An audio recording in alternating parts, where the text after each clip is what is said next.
Good evening. I would like to offer all of you a very warm welcome to the annual Templeton Prize Plenary Lecture. I am John M. Templeton, Jr., the president of the John Templeton Foundation. The foundation awards the Templeton Prize, which was created just 40 years ago by my father, the late Sir John Templeton. Our program tonight, Spiritual Information Through Scientific Research on Compassion, is inspired by His Holiness, the 14th Dalai Lama. In late March this year, His Holiness was announced as the 2012 Templeton Prize Laureate. He was then publicly honored with the prize on May 14th at a remarkable ceremony at St. Paul's Cathedral in London, where some 3,000 people learned about the work of His Holiness in advancing spiritual progress. Specifically, His Holiness has not only encouraged, but indeed has catalyzed serious scientific investigative review of consciousness, but more specifically the power of compassion and kindness and the potential of compassion to address fundamental problems in the world. This search is both mental but especially spiritual. It is the core of His teachings worldwide. Thus, this is the theme of the presentations about which we shall hear this evening. I will begin in a moment with a brief overview of the purpose and vision of the Templeton Prize, going back now, as I said, some 40 years, and then follow with a short video highlighting some of the most memorable moments at St. Paul's Cathedral early this year. After that, the Dalai Lama will speak exclusively to all of you gathered here at the American Academy of Religion and the Society for Biblical Literature from an interview taped last month in New York with Dr. Richard Davidson. To start then, I would like to briefly share with you what prompted Sir John to create and launch the Templeton Prize in 1973. In that inaugural year, Mother Teresa was the first Templeton Prize Laureate. Prince Philip, who presented the prize, predicted that Mother Teresa would set an exemplary standard for the Templeton Prize goal of excellence in spiritual progress. Indeed, I feel sure that following our program this evening, that you will agree that over the span of the prize's 40-year history, His Holiness, the 14th Dalai Lama, truly confirms Prince Philip's prediction for exemplary leadership in spiritual progress in the life and work of His Holiness. From the beginning 40 years ago, the motivating vision for the Templeton Prize was and is first, humility, and second, on progress. The motto Sir John has left as a permanent heritage for the John Templeton Foundation is, "How little we know, how eager to learn." The concept of eagerness connotes not passivity of mind or spirit, but proactivity. Likewise, for Sir John himself, he urges all of us to embrace a moral calling, not to be passive in the matter of beneficial progress, but to be intentional and proactive in imagination and innovation. Thus, Sir John's vision for the prize has always been to foster an eager pursuit of discovery, especially in seeking of new insights into the limitless potentials in the realm of the spirit. This is what Sir John summarized as spiritual progress. Following Sir John's spiritual and philosophical worldviews, the Templeton Prize affirms that there are indeed spiritual realities. Humans have a fundamental spiritual dimension in addition to their physical or material one. This timeless belief is shared by the overwhelming majority of the people of the world, both past and present, and I think by most of you here today. But what exactly do we mean by spiritual realities? What do they encompass? Concepts associated with the timeless and universal elements and sensibilities of limitless spirit clearly include the realities of prayer, of altruism, thanksgiving, love, and a pursuit of the divine. But so too are complexity, creativity, cosmic purpose, and infinity. These are also essential spiritual realities. Sir John envisioned that the Templeton Prize would identify entrepreneurs of the spirit, people who devote their talents to expanding our vision of human purpose and also ultimate reality. Thus, in raising concepts like creativity and purpose in its pursuit of spiritual progress, the prize often honors those who use the tools of science and philosophy to undertake spiritually relevant research. On the panel with us this evening is Dr. Richard Davidson. He is the William James and Vilas Professor of Psychology and Psychiatry at the University of Wisconsin in Madison, where, as a research center, he has guided for years the study of positive qualities such as kindness and compassion. Richie Davidson has worked closely with the Dalai Lama for more than 20 years, most notably through a series of seminars sponsored by the Mind and Life Institute. This institute sponsors collaborative research between science and Buddhism. The Dalai Lama, along with leading neuroscientists, psychologists, physicists, and philosophers, have contributed substantially to these studies and discussions. The 25th and most recent Mind and Life event, Contemplative Practice in Health, Laboratory Findings and Real-World Challenges, took place in New York in late October this year. It was then that Dr. Davidson had the opportunity to speak with His Holiness in regard to his sharing with all of you here this evening some of his most newly developing ideas. Before we move to his comments on video, I would like to point out that this year, the John Templeton Foundation is launching a new, and we hope, highly contributory dimensionality to a larger heritage of the Templeton Prize.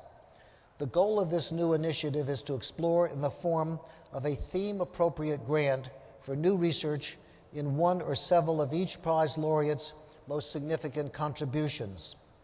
Therefore, we are pleased to announce that this year's inaugural Templeton Prize Research Grant has been awarded to the Shamatha Project, a large-scale, collaborative, and multi-method longitudinal study of the effects and intensive meditative practice. The principal investigator of the Shamatha Project is Dr. Clifford Sarin of the University of California at Davis. Dr. Sarin has also worked closely with the Dalai Lama for more than 20 years. Later in the program, we shall hear from him about the exciting work he and his research team have been doing and will continue to do with the help of this new grant from the John Templeton Foundation. But before we learn so much more in the way of insights from Dr. Davidson and Dr. Sarin, I would like to ask you to go back together as a part of the experience of the award ceremony for His Holiness on May 14 this year.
But now I'm found, was blind, but now I see.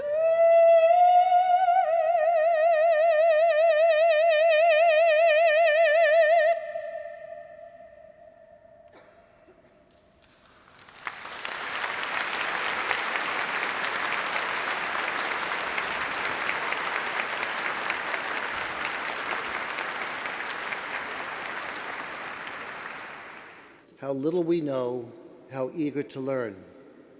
These words are the motivating vision of the Templeton Prize, created exactly 40 years ago by my father, Sir John Templeton. His Holiness, this is the medal, the medallion of the Templeton Prize. Its symbols interlace with items of life to symbolize that life will continue, especially when we open our mind to love and compassion. And if I may, I would like to present it to you formally.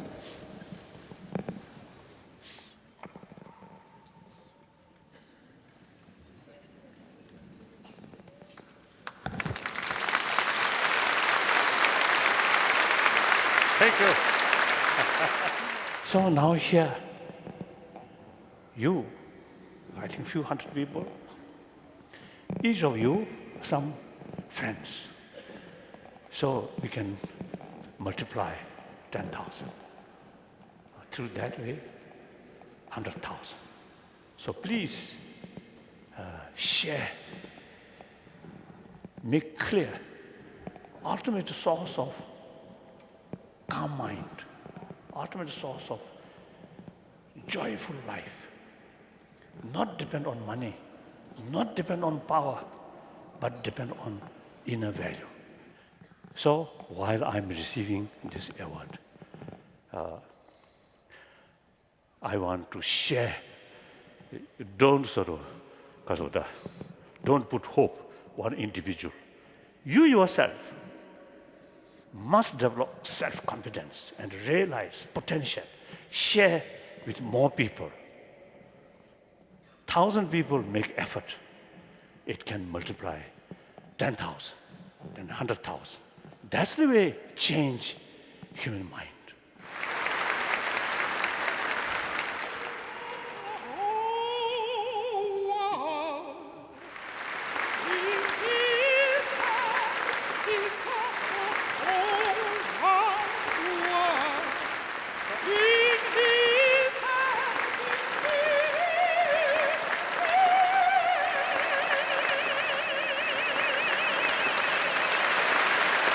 Wonderful.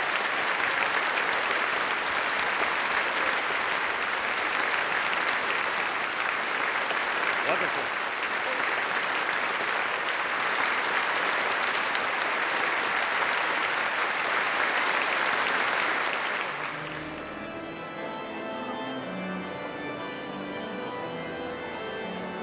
Thank you. Thank you. Thank you. Thank you. Thank you. Oh, yes, yes.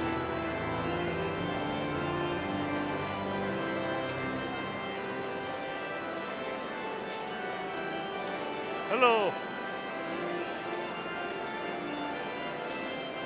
How old? 9.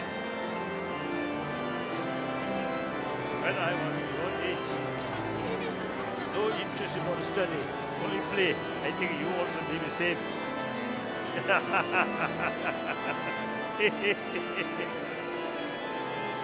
Hello, hello, hello.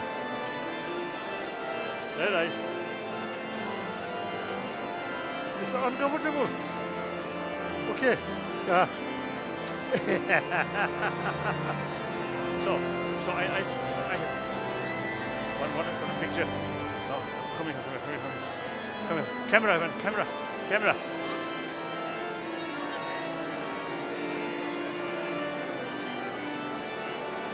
Okay. Thank you. Bye-bye. Thank you.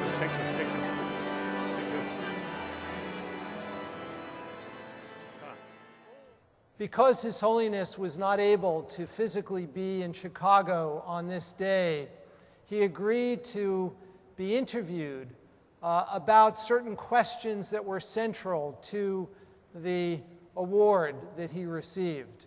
And we conducted an interview with him in October when he was in New York City, and he specifically addressed 4 questions that pertain to the substance of the Templeton Prize.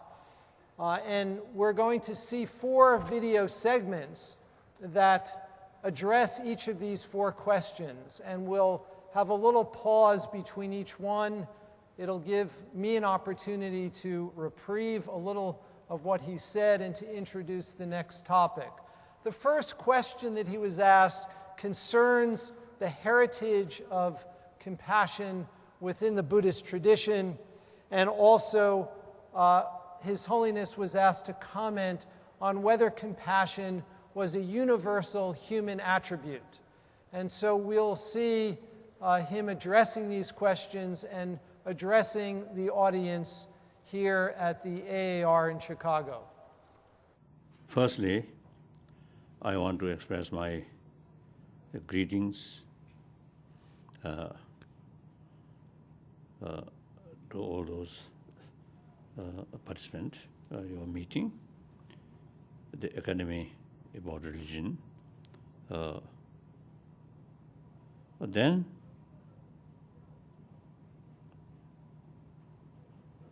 now religious traditions, various sort of different traditions, religious tradition,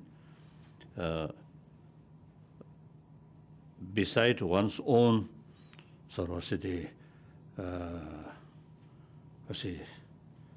increase compassion, through that way peace of mind, and also through faith to God, through that way self-confidence and becoming more compassionate person. But also, you see, traditionally, you see, religious people also, you see, taking care about the society, particularly Christian brothers, sisters, really, I think, you see, made, I think, greatest contribution regarding education all over the world, and also the field of health. So now we should be, the more sort of active role. This is my personal sort of view. Religious people, through your own experience, they're how much sort of helpful to oneself regarding peace of mind, and also through that way, individual person's sort of physical health. So through your own experience, now time come, share more people, irrespective whether believer or non-believer. Say our small experience, now time come, share with other people, regardless of what their faith or even non-believer. Okay, still human brothers, sisters. So I think all religious tradition have the same potential, because every major religious tradition, you see, the main message is message of love, compassion, forgiveness, tolerance, self-discipline, like that. So all have the same potential. Now time comes to reach out more people, irrespective of what they believe, or including non-believer, like that. So I'm looking forward to hear, you see, your sort of, as a result of your discussion, some concrete plan. I'm looking forward to hear. So I think that His Holiness is always very practical, and he is particularly interested in specific methods that we can all use. And whatever audience he's with, that is a message which consistently is present. What can we do to help spread the word, to help inculcate these qualities in all individuals with whom we come in contact? What practical methods can the different traditions bring to bear? And let's use the best of whatever is available from any tradition. And this is a theme that we'll see running through this. The second question that His Holiness was asked is whether we can make spiritual progress through scientific research on compassion. And he was specifically asked to comment on what value he saw in bringing together scientists and contemplatives and contemplative scholars like himself to further spiritual progress, particularly around themes such as compassion. And we'll next hear his comments on that question. Historically, in my view, the last, I think over 2,000 years or 3,000, maybe some oldest religion, maybe 4,000 years. So all these major religious tradition, I usually use the word major religious tradition. That means some sort of religious belief, simply to worship suns or moons or fire like that. I think without much sort of philosophical sort of reasons or concept. But then major religious tradition, all this, I believe, all these great masters like Buddha or Jesus Christ or Muhammad or other sort of Mahavira or all these great sort of religious leaders, first sort of teachers or preacher, they themselves, practice these things. So they got immense sort of benefit to themselves. So they want to share with more people, and then they create, or I don't know, they got some message from higher being, to explain the reasons of philosophical background, to boost, to strengthening, these practice. So from that viewpoint, one can say all major religious tradition born or birth or born from the conviction of human values. The human value, basically biological factor, very much related. So before religion come, I think 5,000, 6,000, 7,000 years ago, I think human value already there, but then more simple way. So therefore, now today, sometimes people, not much interest about the basic these values. Frankly speaking, including my own tradition, sometimes we too much emphasis rituals or ceremony or different costumes like that. They also neglect about basic sort of value of or religion like that. So therefore, sometimes, unfortunately, religion also becoming more corrupted. So therefore, all this due to lack of basic human conviction about importance of basic human values. So if we promote, irrespective believer or non-believer, basic human value, increase or educate through awareness, conviction, these basic values are important. And with that conviction, these basic values become part of their daily life. Then religion add on it. Religion also is becoming much more clean, much more sort of effective. So therefore, now in order to teach or to make clear these values, now scientific findings, more compassionate mind, the blood circulations, all these better. As a result, your health or immune system, these also become stronger, and as a result, your physical health better. So everybody take care about health. They may not take care about the heaven or these things, but everybody take care about their daily life more relaxed, more peaceful. So therefore, I think scientific research, scientific finding, it's really concrete sort of evidence there. That immense useful. In some extent, my own practice also, you see, after learning some sort of evidence from scientific sort of finding, then my own sort of practice sometimes becoming more strong.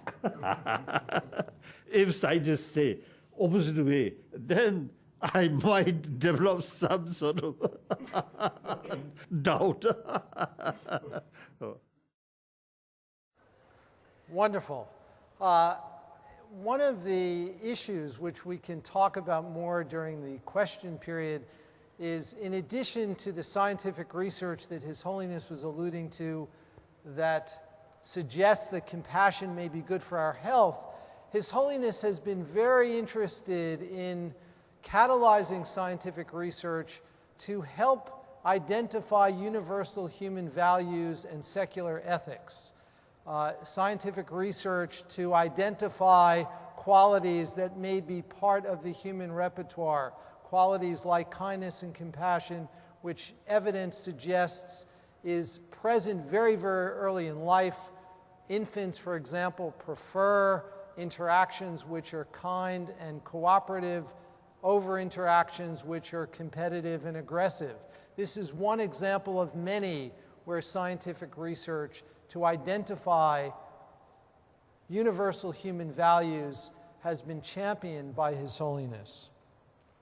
The next question that we turn to now is a question central to everything His Holiness represents, and that is the question which Dr. Templeton also mentioned earlier: can compassion be taught? And this is a question which actually leads us, some scientists, myself included, to think of compassion as the product of skills that can be enhanced through training, rather than as a fixed entity where some people may have more of it compared to others. And so His Holiness now will address the question of whether compassion can be taught. The compassion on the level of human value, regardless whether accept religion or not, or believer or non-believer, that is something universal. Now, so that compassion, you see, can you see, I'm very much related with reasoning. In order to use reason properly, effectively, your mind should be open, not biased. If you're biased, then sometimes even religion also is sometimes, you see, causing conflict. Because, you see, your faith mixed with attachment, that then create biased view. So I think the universal sort of value, universal sort of love, actually, the immense help to reduce biased view, and we and they, that concept. We create bigger we, entire human being, entire world is part of we, part of me. So I think the faith or love very much mixed with attachment or biased, then sometimes it's causing problem. Although some value there, but meantime some side effect also is there.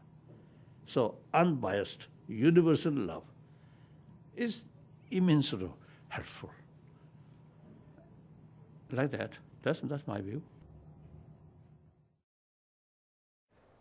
Okay, so the final question which His Holiness will address is a question which was central to some of the writing of Sir John Templeton. Sir John distinguished between joy and happiness, and in one of his writings he wrote about 19 different virtues, none of which were the virtue of happiness. But he did include joy as a virtue. And so this question, the next question, was motivated by Sir John's interest in this distinction between joy and happiness, And His Holiness was asked whether there is such a distinction, and more broadly, to distinguish between the kind of fleeting, more ephemeral or hedonic forms of positive emotion and the kind of joy which is more enduring, that is present across contexts and that really is a part of one's everyday interactions. So His Holiness will address this final question in the next segment. I am not expert English English vocabulary. I don't know. I think better to ask some Oxford English teacher maybe. But generally, you see, I make distinction, certain sort of pleasant sort of experience, mainly through sensorial sort of medium, seeing something nice, or hearing something nice, or something good taste, like that. Through that way, you get some kind of the pleasant sort of experience. But that, since entirely depend on external factor and depend on these sensorial thing, may not remain last. And then the mental level, usually I make distinction, the experience on sensorial level or mental level which come from sensorial sort of information.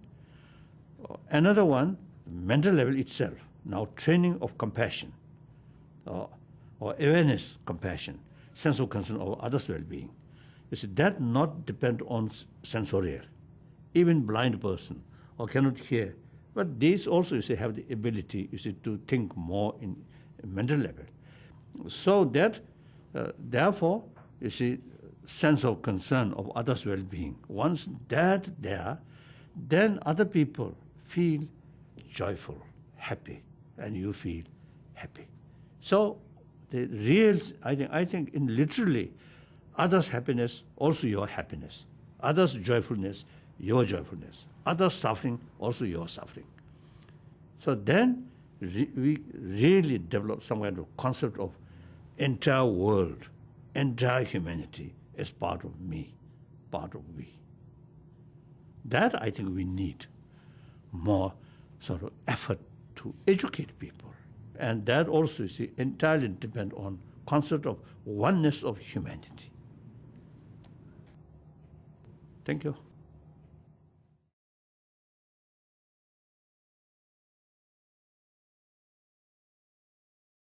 So I mentioned the inaugural Templeton Prize research grant in honor of the life's work of His Holiness the Dalai Lama.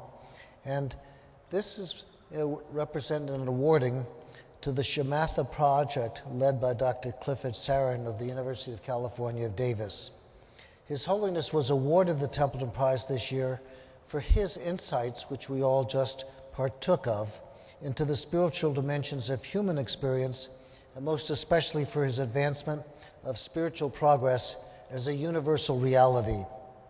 We at the John Templeton Foundation believe that the Shamatha project has the potential to make enormous contributions to religious progress, which is so central to His Holiness and to the goals of the Templeton Prize. The Shamatha project is the most comprehensive study to date, investigating the effects of long-term intensive meditation practice on psychological, physiological processes central to well-being, attention, emotion regulation, and health. Our foundation's program officers indicated that there are more data points per subject in this study than they have ever encountered in a meditation research project before. The Shamatha project is unique, multidisciplinary, and potentially field-changing to increase understanding of how human cognitive and affective capacities can be trained to foster spiritual maturity. The project has been personally endorsed by the Dalai Lama himself and is intimately related to the type of contemplative tradition practiced by His Holiness.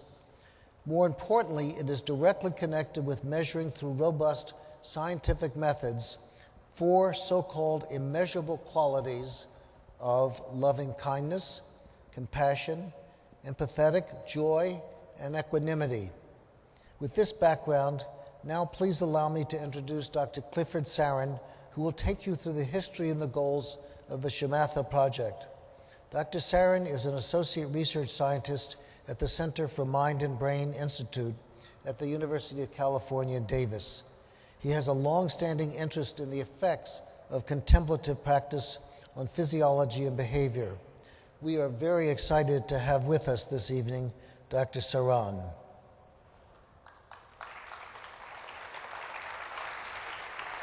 Thank you so much.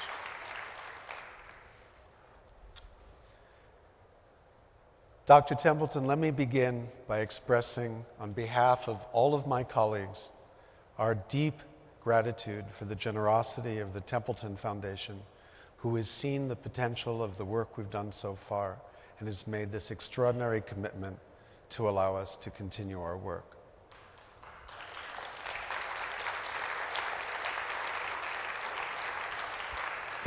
It's also an extraordinary honor to have work that we've been working with, participating in research over years, so closely aligned with the vision, the inspiration of His Holiness the Dalai Lama. So I want to begin by acknowledging a close colleague and collaborator, my co-principal investigator, Baljinder Sadra, who is at the University of Western Sydney. Now, there are two large research questions we could ask. One has to do with what happens when you meditate? What do people actually do? And I don't need to tell this audience that that's a very complex question, because all of the aspects of psychology, worldview, and development over time of contemplative practice. So scientifically, this is not a simple or immediately tractable question. But there's a second question that's really motivated our work from the beginning, and that is, can we assess how people are different because of their encounter with contemplative practice and teachings? And that's what I'm going to emphasize in this talk. But I need to introduce you to some central characters. And you know, it's not random that Richie and I are on this panel together, for here we are in 1977. We have been friends and colleagues for almost 40 years. Because we were such good friends, in 1990, Richie had the opportunity to attend the third Mind and Life meeting in Dharamsala, and a family medical emergency prevented him from going. And he actually asked, do I want to go to be in Dharamsala in 3 weeks and present a talk to the Dalai Lama? So I thought that would be a once-in-a-lifetime opportunity. So here, a nice, less gray, more svelte person is presenting data from Richie's lab, my filling in for him at the last minute, at the third Mind and Life meeting. And of course, this once-in-a-lifetime moment appears to continue, for 3 weeks ago. This was a presentation at Rockefeller University, the meeting, the interview that you just saw took place outside that formal meeting. So there's some other characters. When I went to Dharamsala in 1990, I was rooming with Francisco Varela. And one night he said, we should do a project with these monks up in the hills. We're using EEG, we study psychology, cognitive processing. Let's do a project.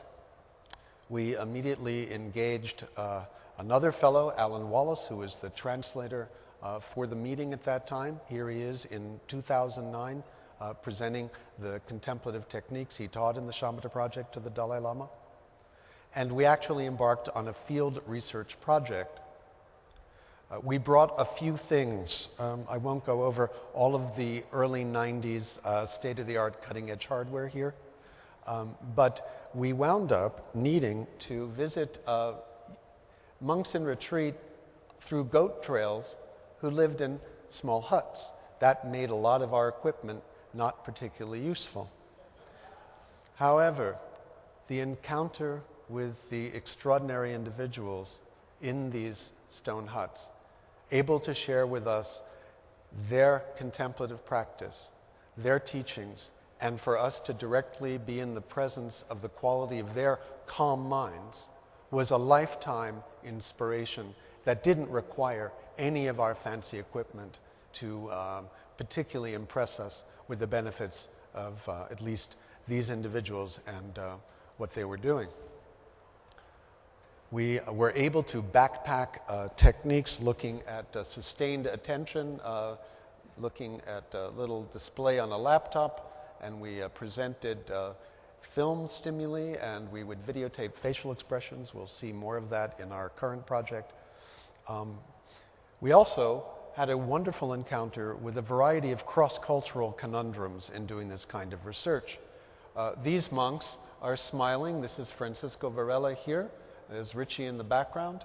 And they are laughing because these funny scientists are putting a cap on the head to measure the mind, which is here. So we've just got it all wrong.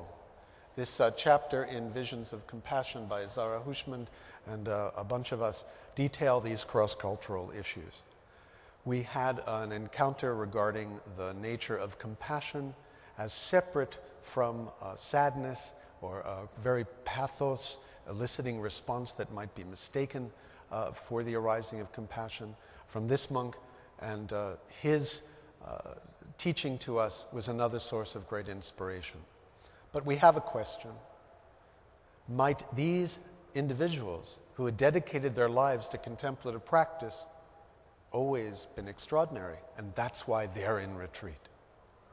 So we need to do a longitudinal study to find out. And so that's where we initiated the Shamatha project. So in 2007, Alan taught 2 3-month retreats. We did this at the Shambhala Mountain Center in Colorado. We selected a group of 60 individuals from all over the country, Europe and Mexico, and we randomly assigned them to either the first or the second retreat. The group assigned to the second retreat became a wait list control group, and we flew them to the retreat center to be tested, even though they were not on retreat, exactly like the folks in the retreat group, our experimental group. Folks in the retreat group practiced about 6 hours of meditation a day, and we had these 2 groups of 30. The primary training was this attention stabilization meditation, which emphasized relaxation, stability of attention, and developing perceptual clarity.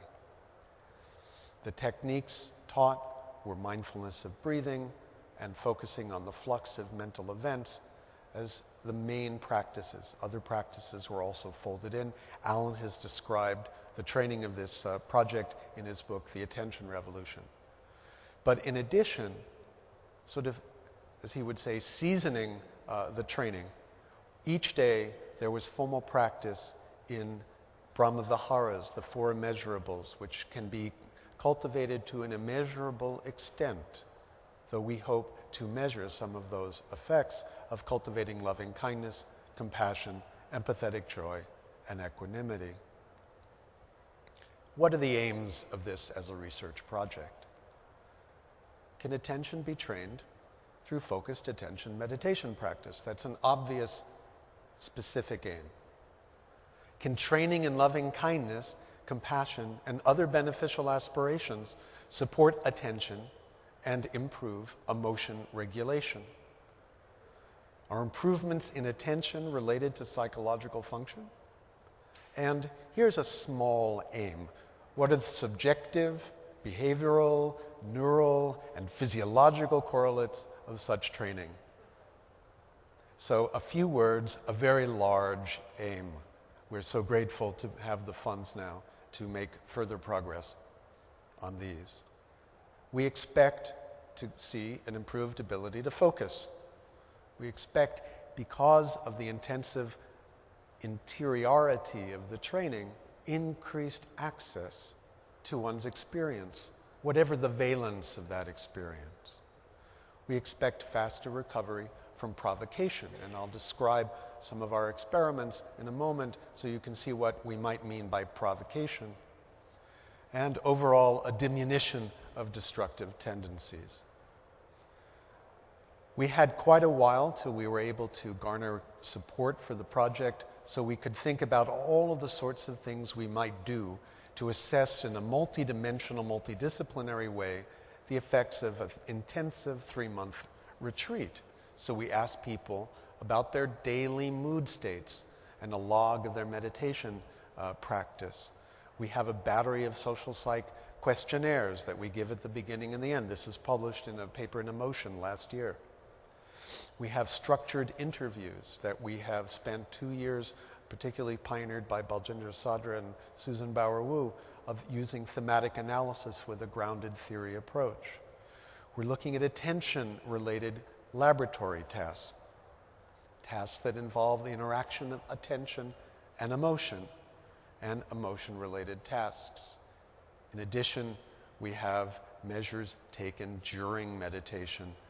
We've published EEG data during shamatha meditation. We have to analyze compassion meditation.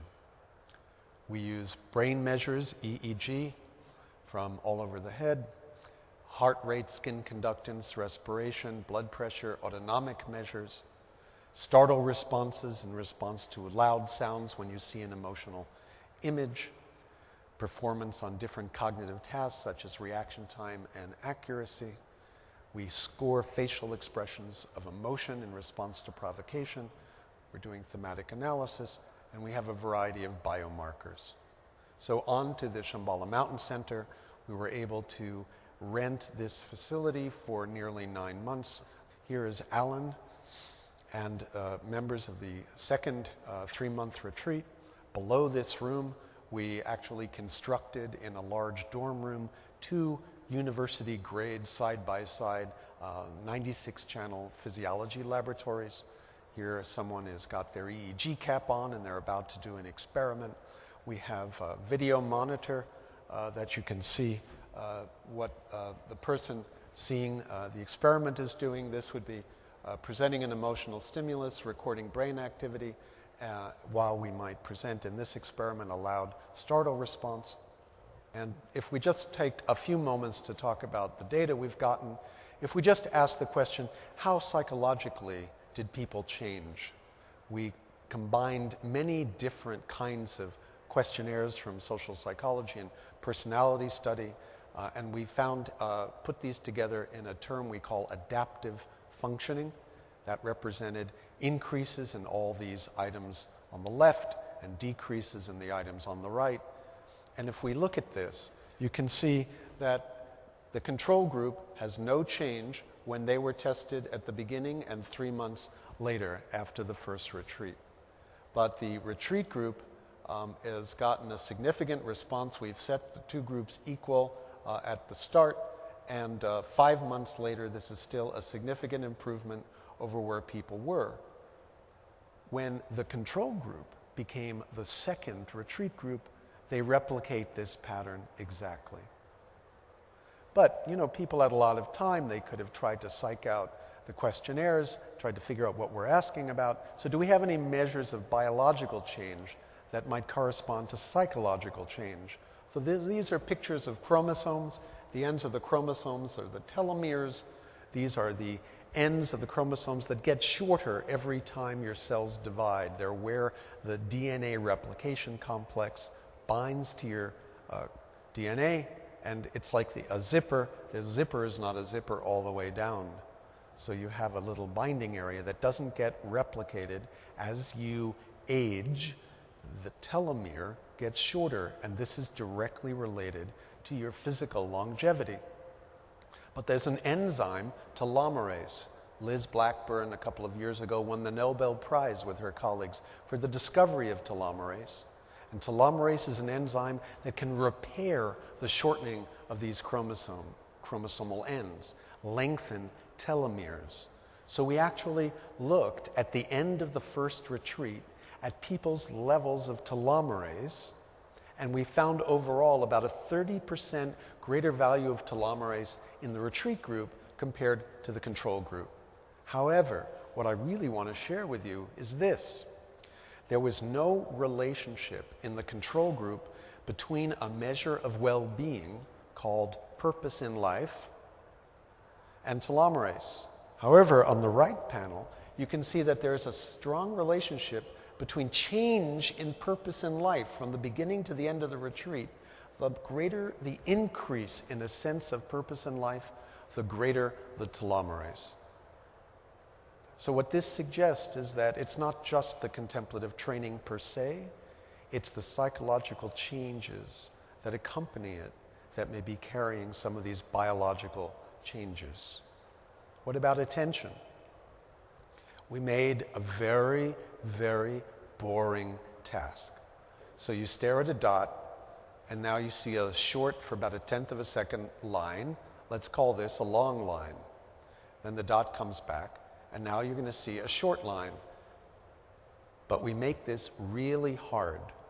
We take 15 minutes to make the short line longer and longer and longer till you can't tell if it's long or short.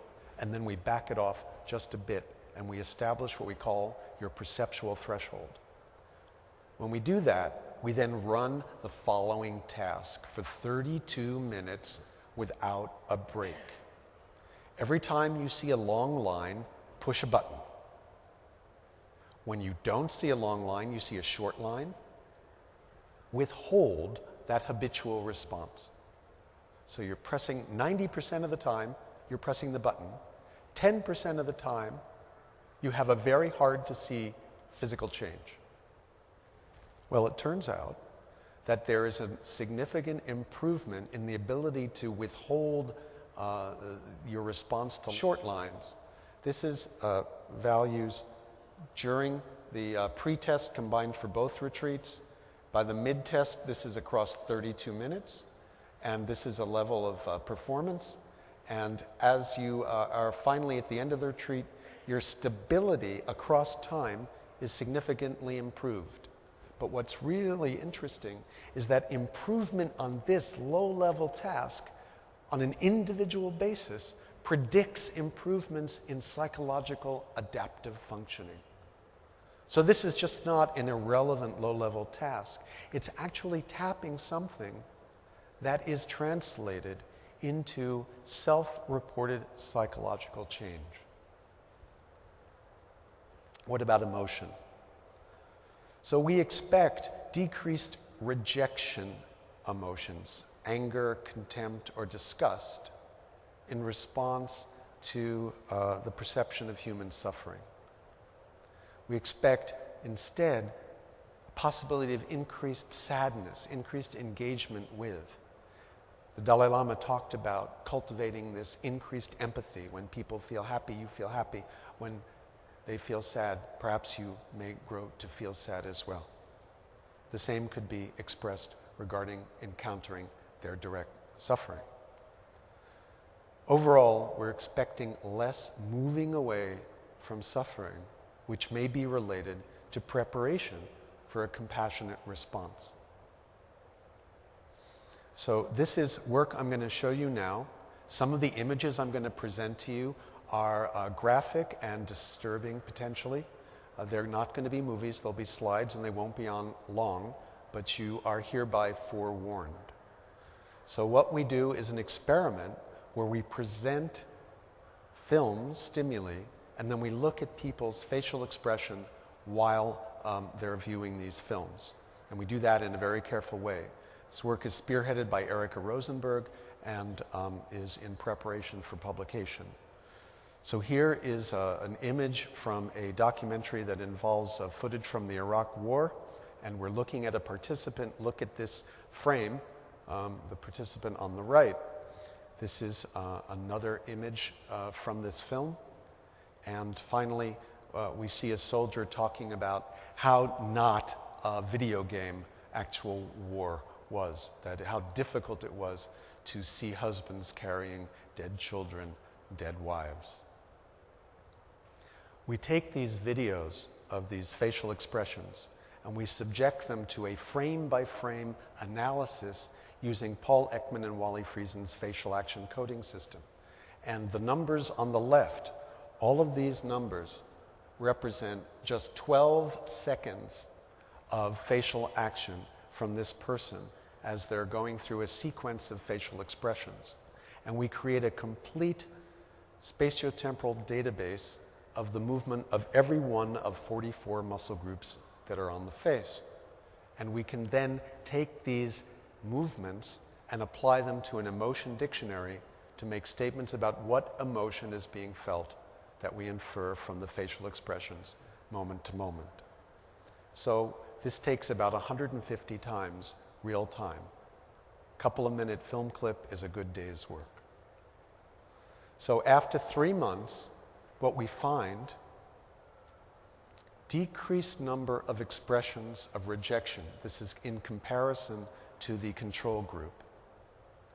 We see an increased probability in the expression of sadness.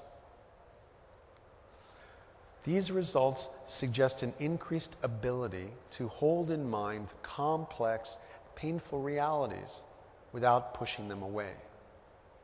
What's interesting is if we ask people what they feel in the retreat group during the time they're showing what we think is sadness, they actually report increased sympathy. So it may be that this sadness expression is actually a facial sign for development of empathic concern. So these findings suggest that we may be tapping, through this kind of training, the crucible for the arising of compassion when confronted with suffering of self and others. This is related to this question of can compassion be trained? So we may be training aspects of emotion regulation that support going beyond empathic distress. So now if I just turn in the last few minutes of this talk to the large questions we wish to address in the Templeton Prize Research Grant. First question really has to do with individual differences. What differentiates individuals who, in the context of intensive contemplative training, develop their lives over time in ways that help ameliorate suffering for themselves and others close to them, from other people in the same training environment who fail to flourish? You notice in the telomerase purpose and life correlation with telomerase, there were individuals in the same training who did the same amount of meditation overall, who were just at the same level as the control group. We're fundamentally interested in these individual differences. Second large question is, how are things that we measured using third person or objective measures in the laboratory, changes in cognitive, affective, and physiological variables, changes that we measured during the retreat, relate to the lived experience of the practitioners? How does this manifest across the span of these 6 years since training? So the aims now, the refined aims that have to do with the specifics of this grant, are to look at individual differences in experiential, psychological, cognitive, and affective aspects of spiritual development over the 6-year period. We're going to interview people, and we're also going to ask them to complete some of similar cognitive tasks they did in the laboratory, but we can do this on a kind of remote basis. We're also going to give them other questionnaires and elements of the assessments that we had previously done. But something that's really, we always talk about, but very few studies have looked at, is what are the effects on others? We're here because of second-person effects. We've been inspired by the quality of minds of these yogis that we met 20-odd years ago. The grant is affiliated with His Holiness, the Dalai Lama, whose personal qualities have profoundly affected so many millions of others. So we're going to explicitly look at second-person perspective here. And then finally, we're going to address this second big question by looking specifically at the experimental data that we have that's a very rich and comprehensive assessment of change over time in the retreats, and relate it through complex ways to qualitative measures. So with that, I'm going to end formally, and I must thank an extraordinary team of investigators, consulting scientists, and trainees. I begin with Alan Wallace, who brought this project to us and was a true collaborator in its design and the sorts of hypotheses that we might look at testing. And everyone in blue is formally part of the new grant. And so I'm representing a remarkable team, and I'm looking forward to perhaps being able to share with you further results that come from this project in the future. And again, I close with a deep debt of gratitude to the Templeton Foundation. Thank you so much.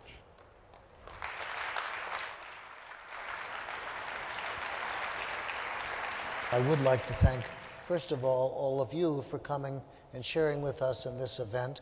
It has been captured on tape, so we will be able to make it available, especially in terms of the research initiatives, the amount of sophisticated detail that may prompt other interest in your areas.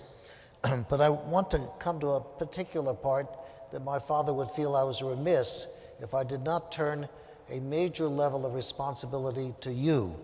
And that is, Dad always did ask for people in situations where you've come to visit and to listen for help and advice. In this spirit, if my father were here today, he would earnestly ask all of you to consider His Holiness and the remarkable contributions as an inspiration for you to carefully ponder and then submit a worthy nomination for next year's Templeton Prize. Quite literally, everyone in the world is a potential nominator for the Templeton Prize. I don't know many major prizes in which that's true. I don't think most of us could effectively make a nomination for the Nobel Prize, for example. But this is something so large and so relevant to humanity, my father does consider every one of you as a nominator. This is because the qualities recognized by the prize are of concern and deeply relevant to every human being in the world. So candidates for whom my father called entrepreneurs of the spirit come in many forms. Some distinguish themselves through insight or discovery, others through practical works, but all seek a deeper understanding of life's spiritual dimension in its various dimensions, as we've just heard this evening. So you can learn more about the purposes, the objectives, and the criteria for making nominations. We do indeed look forward to your nominations for the 2014 prize, which will be due on July 1, 2013.